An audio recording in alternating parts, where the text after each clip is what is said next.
नहमदुहु व नुसल्ली अला रसूलिल करीम अम्मा बाद अऊज़ु बिल्लाहि मिनश शैतानिर रजीम बिस्मिल्लाहिर रहमानिर रहीम मा यालफिज़ु मिन कौलिन इल्ला लदैहि रक़ीबुन अतीद। सम्मानित उपस्थिति, আমি যে আয়াতে কারিমা তেলাওয়াত করেছি, আয়াতে আল্লাহ পাক রব্বুল আলামিন ইরশাদ করেন, মা ইয়ালফিযু মিন কাওলিন ইল্লা লাদাইহি রাকিবুন আতীদ। মানুষ যখনই তার মুখ থেকে কোনো শব্দ চয়ন করে, মানুষ যখনই তার মুখ থেকে কোনো শব্দ উচ্চারণ করে, সদা তৎপর ফেরেশতা, সদা তৎপর প্রহরী আপনার আমার উচ্চারিত এই শব্দটাকে সংরক্ষণ করে ফেলেন। এর দ্বারা এই বিষয়টি স্পষ্ট হলো যে আপনার মন চাইলেই যে কোনো কথা আপনি বলতে পারেন না। আপনার মনের ভিতরে যখন যেই প্রশ্ন আসলো, আপনি ভরা সমাজে যে কোনো জায়গায় বলে দিলেন, এটাও ঠিক না। কথাটা এজন্য বলছি, বর্তমান সময়ে কোরআনের বিরুদ্ধে মানুষ প্রশ্ন করে, রাসূল করিম সাল্লাল্লাহু আলাইহি ওয়াসাল্লামের হাদিসের বিরুদ্ধে মানুষ প্রশ্ন করে, আবার তারা দাবি করে যে আমরা ঈমানদার মুসলমান। এজন্য দুঃখ লাগে, আফসোস করি।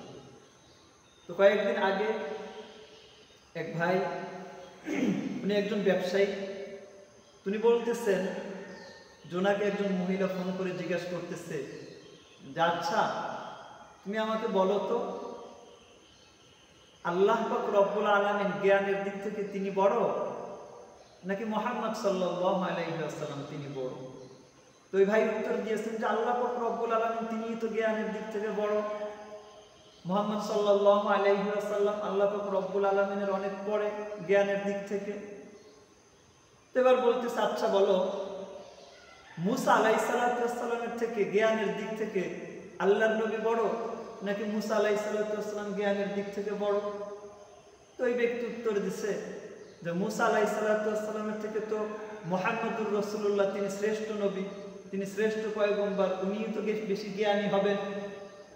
এখন ওই মহিলা থেকে প্রশ্ন করতেছে আচ্ছা যদি আল্লাহ তাআলা সর্বাধিক জ্ঞানী হন, যদি আল্লাহ পাক রব্বুল আলামিন সবচেয়ে বেশি জ্ঞানের অধিকারী হন, এরপরে যদি মুহাম্মদুর রাসূলুল্লাহ তিনি আল্লাহর পরে রাসূল যদি জ্ঞানী হন, এক্ষেত্রে যখন মেরাজের রজনীতে রাসূল মেরাজে গেলেন আর আল্লাহ পাক রব্বুল আলামিন 50 ওয়াক্ত নামাজ দিলেন আর রাসূল ওই 50 ওয়াক্ত নামাজ নিয়ে আসতেছিলেন, তাহলে আল্লাহ জ্ঞানী তিনি বুঝে দিয়েছেন 50 ওয়াক্ত, মুহাম্মদ তিনি আল্লাহ তাআলার পরে সর্বাধিক জ্ঞানী, তিনি নিলেন 50 ওয়াক্ত।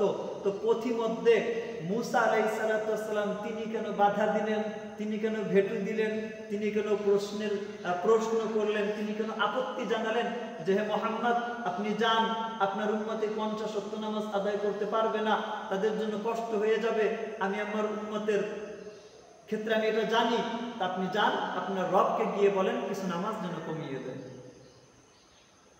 তো ওই মহিলার ভাষ্য অনুযায়ী সে বলতেছে যেখানে মুসা নবী তিনি তো বেয়াদবি করেছেন, নাউজুবিল্লাহ, তিনি তো এখানে ঠিক করেন নাই। কেন? আল্লাহ যেখানে সিদ্ধান্ত করেছেন 50 ওয়াক্তের, রাসূল যেখানে সর্বাধিক মানুষের ভিতরে জ্ঞানী তিনি যেহেতু গ্রহণ করেছেন, তাহলে এক্ষেত্রে মুসা নবী কিভাবে বাধা দিলেন?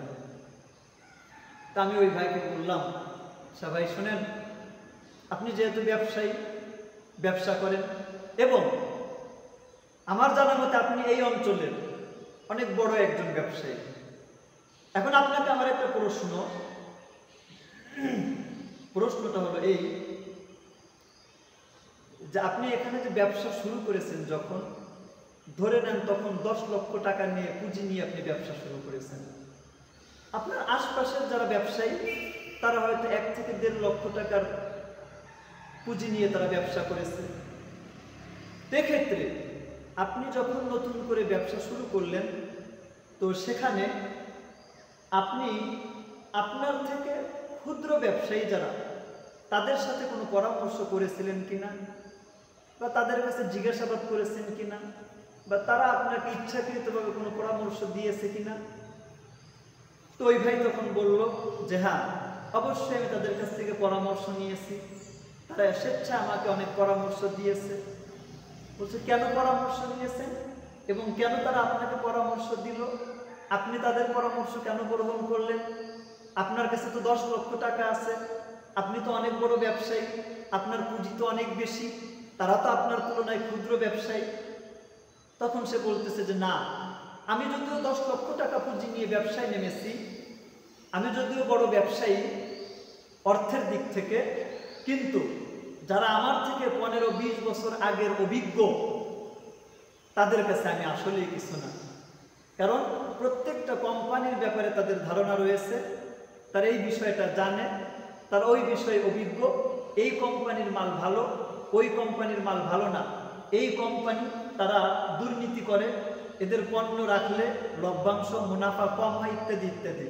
তাই আমি বললাম, আচ্ছা ভাই, আপনি বড় ব্যবসায়ী হওয়া সত্ত্বেও আপনি আপনার থেকে ক্ষুদ্র ব্যবসায়ী, কিন্তু তার কাছে যখন পূর্ব অভিজ্ঞতা ছিল, এই অভিজ্ঞতা থাকার দরুন আপনি তার পরামর্শ গ্রহণ করেছেন, আপনি স্বেচ্ছায় তাকে পরামর্শ তার থেকে নিয়েছেন। ঠিক এই বিষয়টা আপনি পয়গম্বর মূসা আলাইহিস সালামের ক্ষেত্রে ধরে নেন। আল্লাহ সর্বাধিক জ্ঞানী, সৃষ্টিজীবের ভিতরে সবচেয়ে রাসূল করিম সাল্লাল্লাহু আলাইহি ওয়াসাল্লাম জ্ঞানী, এটা আমরা মানি। কিন্তু মূসা আলাইহিস সালাম যেহেতু পূর্বে তার উম্মতের রাহবারি করেছেন, তিনি উম্মতকে পরিচালনা করেছেন, এজন্য পূর্ব অভিজ্ঞতা থাকার কারণে মুহাম্মদুর রাসূলুল্লাহ সাল্লাল্লাহু আলাইহি ওয়াসাল্লামকে বলেছেন যে হে রাসূল, আপনি যেহেতু উম্মতের ড্রাইভারি করেন নাই, আপনি যেহেতু পূর্বে উম্মতের রাহবারি করেন নাই, এজন্য আপনি আল্লাহ তাআলার কাছে গিয়ে বলেন তারা 50 ওয়াক্ত নামাজ আদায় করতে পারবে না।